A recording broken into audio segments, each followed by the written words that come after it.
The Fox News Decision Desk can now officially project that Donald Trump will become the 47th president of the United States.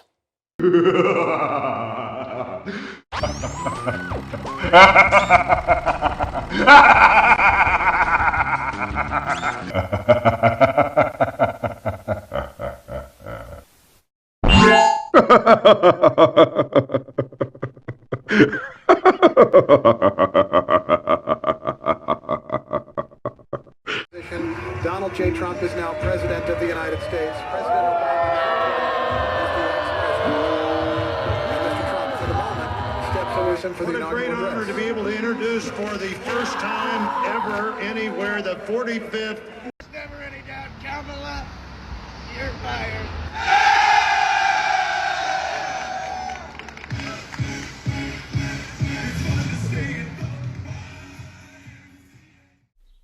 Donald Trump becomes president 2, Electric Boogaloo. So I made a video not too long ago about my $4,000 election bet, since I knew the outcome of the election based on political data. Pretty easy for me to say that now that it has happened, but the data was simply pointing towards this outcome. So I had $4,000 on various bets on that election. However, since I made that video, and between the time that video came out and the election, I was just seeing more and more data showing that there was just way too many good opportunities to ignore. So my $4,000 election bet had changed to $17,000 or $13,000 depending on how you look at it. Either way, I had a good chunk of money on the line. So in my last video, I mentioned how basically my $4,000 bet on the US election comprised of a vote for Donald Trump to win, the Republicans/Trump to win the states of North Carolina, Texas, and then Trump to win the popular vote. Well, in the few days between that video and the election itself, I kept seeing more and more data showing that this was just, simply put, free money. It's easy to get cocky and gloat now that I came out the other side as a winner. And I won! But I wasn't wrong now, was I? The data was totally obvious. Well, it was totally obvious for the extra bets I made. Donald Trump winning the presidency and states like Michigan and Pennsylvania were kinda uncertain at the time. A lot of pollsters and analysts had predicted that he would win those states, and thus the presidency. However, that's not what I put my extra bets on. I put another several thousand on him to win the particular states that I knew for certain he was going to win. The only reason I didn't put $150,000 plus on it was, 1, that's probably a stupid gamble no matter how certain things seem, and 2, my sports betting platform would likely not allow bets like this. I have seen some people posting $1 million bets on like DraftKings in the United States. Pretty sure I saw Drake put $1 million on some boxer ages ago. And this other young streamer dude made like $1 million bet on Trump. But here in Australia, the betting books will kick you off for huge bets like this. As far as I know anyway. But it's mainly point 1 as to why I didn't just flood the books with bets. So I'll briefly recap my first $4,000, then I'll talk about the additional several $1,000s I put on this election. I had $1,000 on Trump to win. This was my first big bet. It seemed clear he was going to win, although we could never really be certain given the margin for error in polls/data, as well as the fact he wasn't in front by that much in the key states, according to the polls, but he was the clear favourite. The polls also have historically underestimated Trump, but again, you can never be 100% certain. I was like 95% certain though. Like 95% certain he was going to win a state like Pennsylvania, which would have won in the election, and it did. Fitting he won that state considering what transpired on July the 13th. $2,000 was on him to win Texas, which was crystal clear. Easy $60 profit. Next bet was North Carolina. Data showed he was likely to win this state too, although it wasn't as certain given how it was trending more to the left / trending more to the Democrats since you have people from New York moving into that state since it's cheaper. But there was just too much data pointing towards him winning this state, and the odds were just too good for me to ignore. $900 on North Carolina. And I had $100 on Trump to win the popular vote.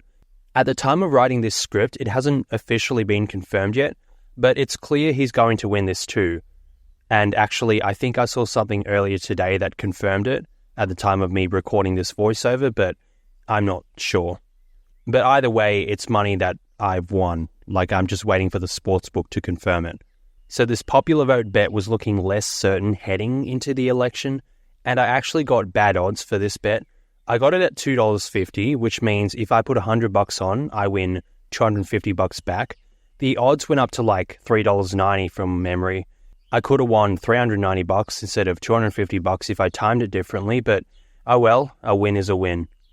So, what else did I bet on? Well, I put another $1,500 on him to win North Carolina. There was no extra data that came out showing a swing one way or the other, but the odds on the sportsbook just got better.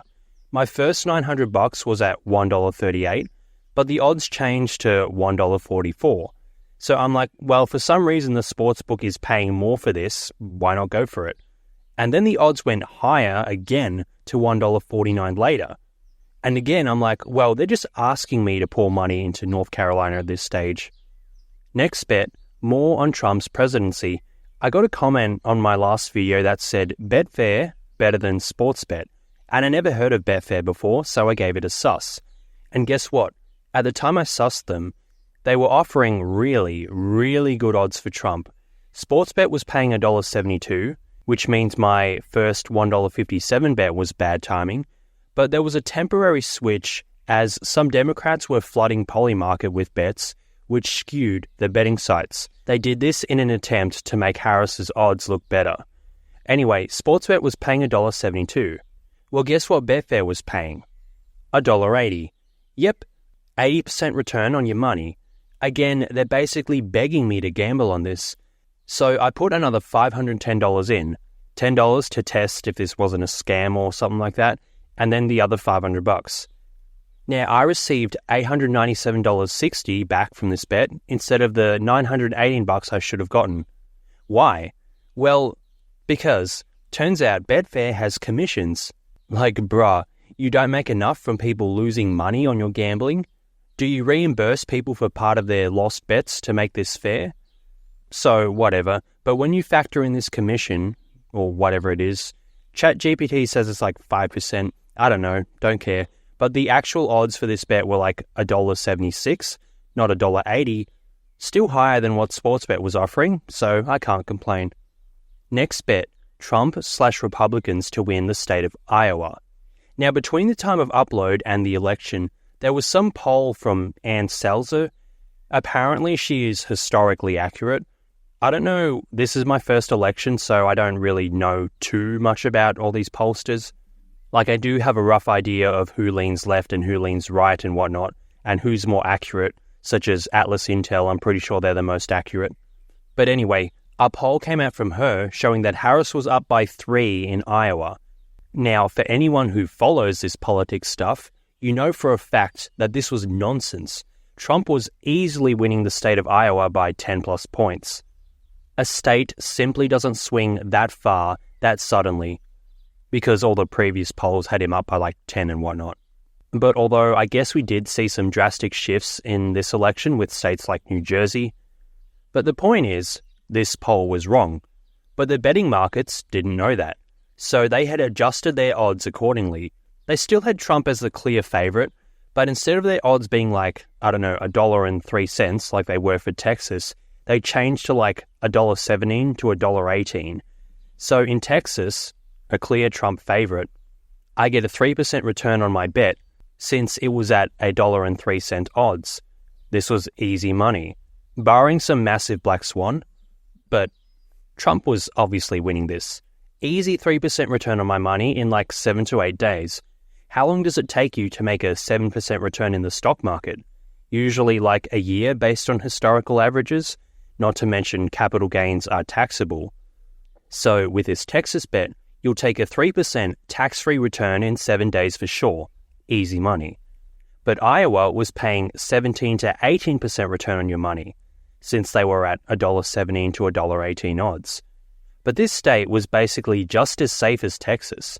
It's just this bogus poll came out and skewed the betting market odds. So I'm like, bruh, thanks, Ann. Thanks for the free money. I put $5,000 on this state in total. Easiest $870 tax-free profit I'll ever make in my life. Next bets, Trump to win the states of Arizona and Georgia. So these were two more swing states in the election, aka not safe states, thus they pay better. But the data heading towards the election day was just crystal clear. Trump was going to win these states. In fact, it looked like he was more likely to win Georgia than he was North Carolina. So I chucked $1,000 on both of these states. I was going to put more on Iowa, the safe, easy 17 to 18% return. But I was also seeing that these other two states, although not technically safe, they pretty much were. Not sure why I decided to split the bet. I should have really done $2,000 on Georgia since the odds were better, instead of $1,000 on each. Arizona was paying more than Iowa, but less than Georgia. I guess I was a tiny bit sus since Georgia voted for the Democrats in 2020. So did Arizona. But the data in Arizona was just more obviously going towards Trump. Like even more obvious than like Georgia and North Carolina. I suppose this was smart though. Like it shows me being able to hedge my bets and not gamble recklessly. Worst case, if Trump lost Georgia, my Arizona and Iowa bets basically cancel out any losses in this state, even though I knew he wasn't going to lose Georgia based on the data. So I could have made way more if I put more on states with better odds instead of going like instead of putting $7,000 to Texas and Iowa, I could have put that on Trump outright or North Carolina or Georgia. But that was more risky, so I don't know. The data showed everything I did was correct, and it was, but you don't want to go ham on things that aren't totally certain. Plus, this is my first rodeo, my first election. I was already betting way more money than I usually do. Like, look at my last non-election related bets. I'm gambling with money not even close to $100 per bet. And here I am putting thousands on this election.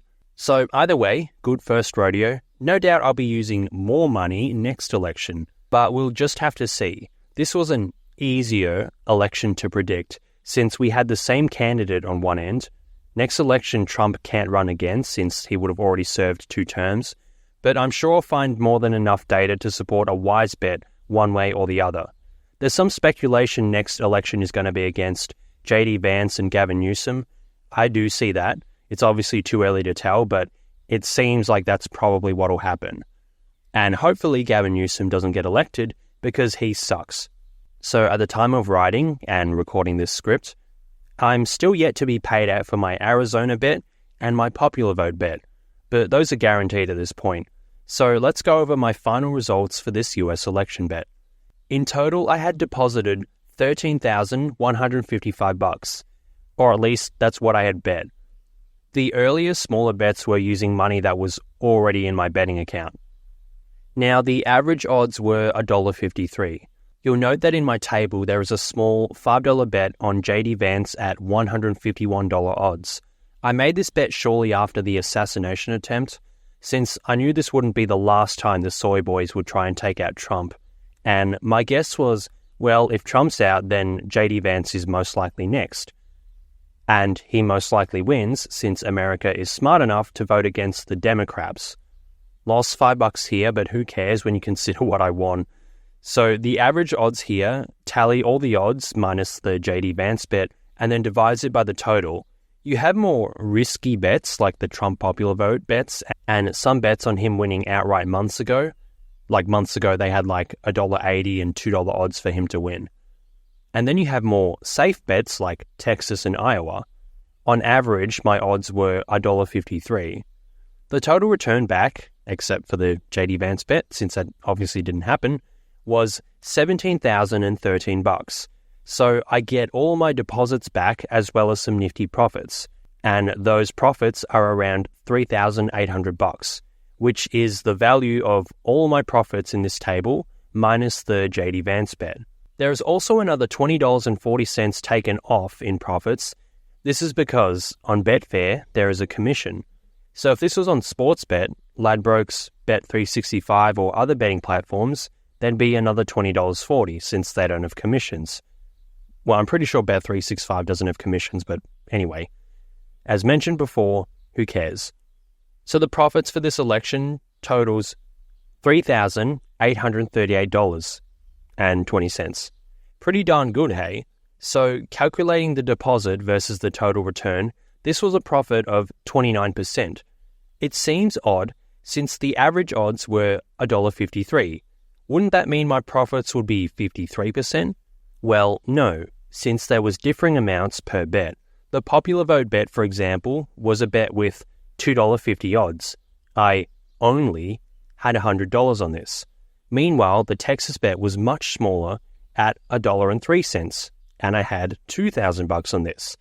So if I split the bets exactly and had an equal amount on each bet, then yes, it would have been a return of 53%. But you're not going to complain with a 29% return in 2 weeks. I say 2 weeks since a week before the election I made my first big bet, and it'll probably be another few days or so at the time of writing this script before I get my popular vote and Arizona bet returns back.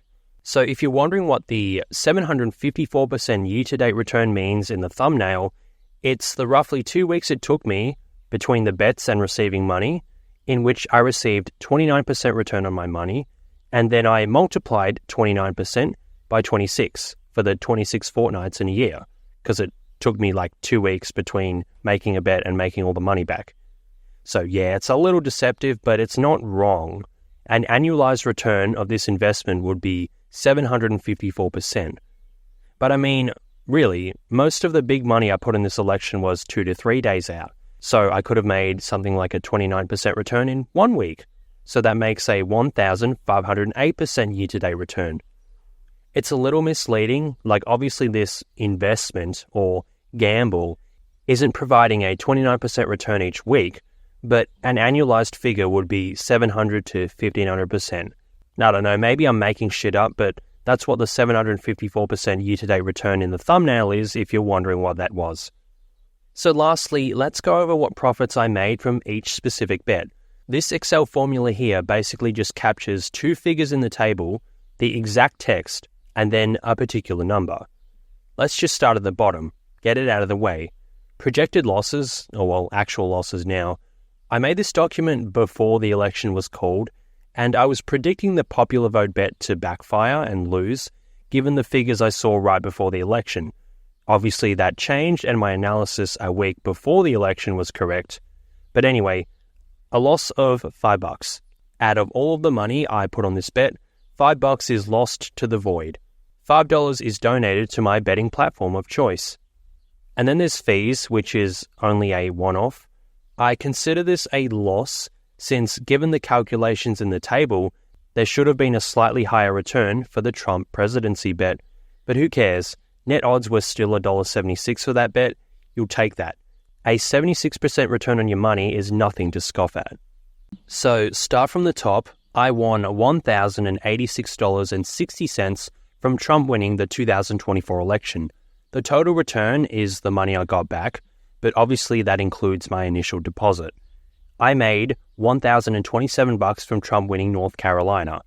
I would have made less since my last two bets on this North Carolina bet came in late, like late to the point where I almost wasn't going to make them, but as mentioned earlier in the video, the sports books increased the odds / increased the returns for no real reason, so they were basically enticing me to put more money on this. Thanks, Sportsbook. Your unjust reason for increasing the odds made me more money. I made $60 from him winning in Texas, talked about this in my past video, but a guaranteed $60, tax-free, that's like a couple free dinners. You'll take that for sure. It's not like an NBA bet either, where some shitty-ass team like the Wizards can randomly beat the Celtics or something on a random night. The stats for this election were super clear that he was going to win Texas. I made $870 from Iowa, all thanks to that bogus poll from Ann Seltzer. Was literally free money. I wouldn't have put anything on Texas if this poll came out earlier, because Iowa was just as free as Texas. So thanks for the easy money, Ann. I made $250 from Arizona. I saw that becoming more and more free closer to election day, and since this had better odds in Iowa, that's where this last minute or last day bet went to. I made $420 Blaziken it from Georgia. As mentioned before, this seemed pretty safe. Not as safe, but I didn't feel comfortable putting my Texas or Iowa money on this state. Coulda, woulda, shoulda, but doesn't matter. Making $3,800 in total, tax-free profit, by clicking a few buttons on an app after sussing some political info instead of stock market info like I usually do, you'll take that for sure. And lastly, $150 in profit from the popular vote. The best ROI, but also the most risky. So how about that? Easy money, cuz after my CPA exam, I spent most of my stock market info related time sussing election stuff. So it's not like I really dedicated that much extra time into sussing this stuff. Like, yeah, maybe I lost some stock market swing trades that I could have made during this time, but I doubt it would be anywhere near as profitable as this election bet, especially given since gambling winnings are tax-free in my country. And, as if this tax-free profit wasn't sweet enough, the leftist tears were even sweeter. Oh my, so funny. Do your thing, internet. I'm even seeing them cry in my own personal Instagram. Pretty funny. It's kinda odd to see how ill-informed people are and how many people have zero clue on politics. They're just some mainstream media sheep. But I mean, I am a CPA and a stock trader. Obviously, there's some money and some data stuff that I know / can analyze / can learn that others can't. But don't worry, their misery is their own, certainly isn't mine. My preferred candidate won, my much preferred candidate won. No more woke shit, and I had some fat profits from this. As for me personally, now that this chapter is over, well, I consider it a chapter anyway. Obviously, I wasn't anywhere near President of the United States, but it's an event that happened that I was heavily invested in. And now that this is over, I walk away happy. I walk away with more money. And now I can get back into the stock market thing. Pretty sure it'll be even more interesting under a Trump presidency. Any thoughts on the election, anyone? Let me know in the comments. Thanks for watching. That is all.